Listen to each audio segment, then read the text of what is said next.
জীবনের শেষ বয়সে এসে মনে হবে 1 ইঞ্চি জমি বেশি পাওয়া জায়গার জন্য প্রতিবেশীর সাথে ঝগড়া করাটা ভুল ছিল। রাত জেগে মিথ্যা স্বপ্ন দেখিয়ে কারোর সাথে চ্যাট করাটা ভুল ছিল। কারোর সাথে অহেতুক তর্ক করে লম্বা চওড়া বড় কথা বলে তার মনে কষ্ট দেওয়াটা ভুল ছিল। দুর্বল কাউকে চোখ রাঙিয়ে ক্ষমতার বড়াই দেখানোটাও ভুল ছিল। জীবনের শেষ বয়সে এসে মনে হবে ক্লাসের সবচেয়ে ব্রিলিয়ান্ট স্টুডেন্ট না হতে পারার আক্ষেপটা না পারলেও খুব ক্ষতি কিছু ছিল না।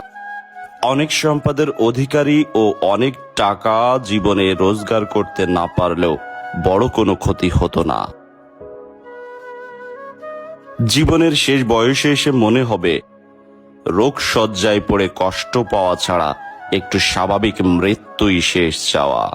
জীবনের শেষ বয়সে এসে মনে হবে মানুষের আশীর্বাদ ভালোবাসাই শ্রেষ্ঠ সম্পদ ছিল যেটা